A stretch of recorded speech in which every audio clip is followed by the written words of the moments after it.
Right, let's talk about the Church of England's slavery fund, which has been described as almost like bribery. That's what a Tory peer seems to think. Now, the fund was set up to invest in members of disadvantaged black communities, but now Lord Sewell, who led the government inquiry into racial inequality, says the Church's investment scheme is, in his words, for show.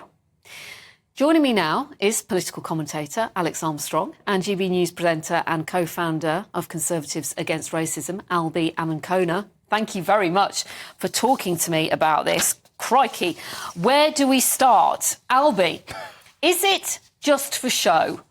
Or can the Church of England not spend their money as they wish? The Church of England can do amazing things for this country and for the world, and I'm not sure why it's chosen to focus on this specific issue. You know, one of the causes that I've always thought the Church was very good at were things called almshouses, which were basically houses that would be built on church estates for the needy.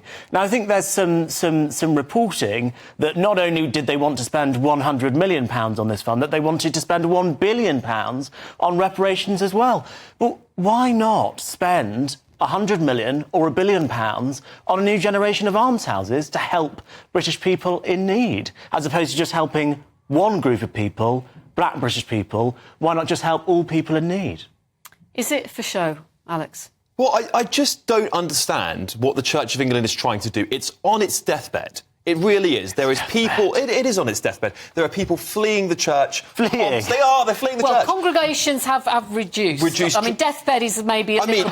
Look, if we look over 20 years, it's dramatically lower than it used to be. And a lot of criticism from actual Christians come from the values that the Church of England are now propagating. And Justin Welby has a lot to answer for because, you know, not only are we seeing in the news this mass conversion of illegal immigrants to a gay mass system in the UK, but now we're seeing them spending money, and as Albie actually pointed out correctly, in a way that doesn't really benefit broader society. It benefits a very small group of people. And if we look at the history of the church and its participation in things like crusades and many other things, it's complicitly taken not just black people's lives, but white people and other Europeans' lives too. So should the church open its reparations up to every culture, race and creed in the world at this point? So I just don't know where it's going to end. This committee has also said 1 million is not enough. It's 100 million, sorry. It's 100 million. 100 million is not enough? It's the Church's initial £100 million fund. Church commissioners are now hoping for a target of £1 billion. I mean, it's woke nonsense, isn't it? It's virtue signalling to say, look, this is American imported wokeness. And I just think, where does it end? Where does it end, Albert? But is it not actually... You could make the argument that this is charity and the church gives millions in charity every year, and this is what the church does. I mean, the church is literally there to virtue signal. Justin Welby's job is to be a virtue signaller, is it not? Should charity discriminate? I mean, that's what he's saying. We're only going to give this to people from a specific skin colour or background. I don't think that's very Christian of them, frankly. But there's lots of families now that say they want to make reparations, they want to make a point, if you like, by doing this. And I asked this at the top, can the Church of England not essentially spend that money as they wish? Well, of course they can. They are an independent institution. They are entitled to spend it as they will. But as an institution that is open to all Christians, they should really try and be as inclusive as possible with their money and try to actually get people back into church. I don't think this is going to do anything other than divide people. That's not what the founding principles of this religion are all about. It's about creating unity. So as Albie said, I think why don't they spend it on young people or people who are disadvantaged across Britain? There's a massive cost of living crisis in the country. And I think many sensible people would say, well, actually, that seems rather fair. We'll pay our reparations through doing good deeds. I think that was the teachings of Jesus, correct?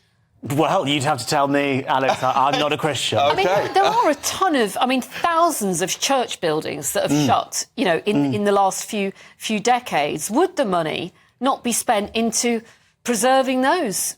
Look, I think there is a lot that can be done with £1 billion. We could have a conversation for the next few hours, Pip, about how we could spend £1 billion. I agree with Alex on that, in that I don't think just spending £100 million or £1 billion on reparations for one race of people is really the best thing to do with this money. But ultimately, it is up to Justin Welby and the Church of England to decide what they want to do with their money, and it shouldn't really be interfered with. One thing that Lord Sewell said was that Britain is much less racist than 40 years ago. Well, maybe it is, but it doesn't mean that some people say it's not racist. It might be less racist than 40 years ago. I think that point is null and void. I don't know what he was trying to get to with that point. I mean, it's complete nonsense, if you ask me. I think the question we should be asking, is the country fairer? Is the church fairer? Is the church more inclusive? And I would say by a yard mile, absolutely it is. It's inclusive to anybody who wants to attend. And just to point out that, you know, the church has been around for thousands of years, has discriminated in the past. To see where we are today is about damn sight better. But again, I don't understand this focus on race.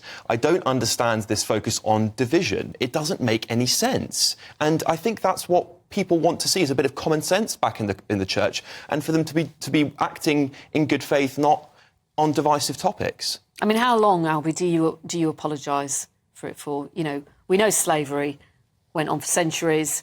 So many nations were involved. Religion is about forgiveness, after all. So why does the church feel the need to do it?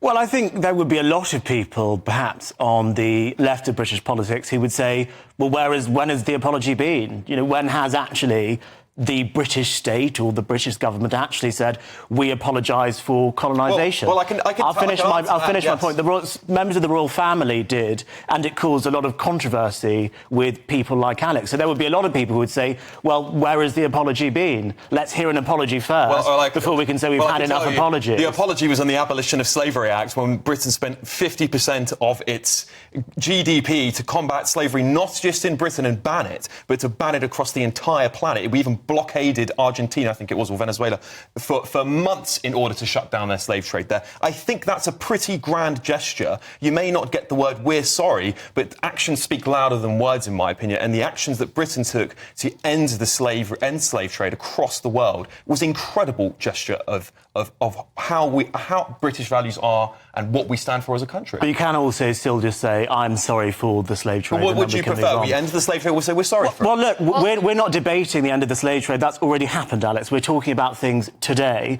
And what I'm saying is there are people alive today who would like an apology for colonisation. I don't think that is an unreasonable debate to be having. People in this country are not victims of colonisation anymore. They're not victims of slavery.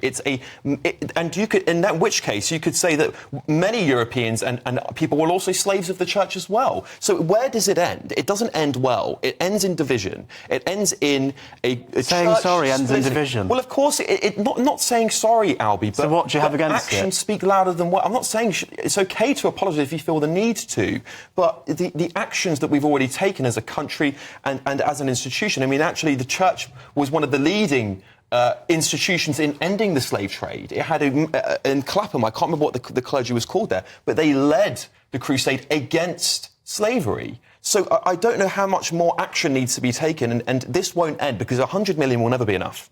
It will never be enough. Well, the church would say, you know, this investment scheme, it is a good cause. It's to help others, and it needs to be done. Let me ask you both about this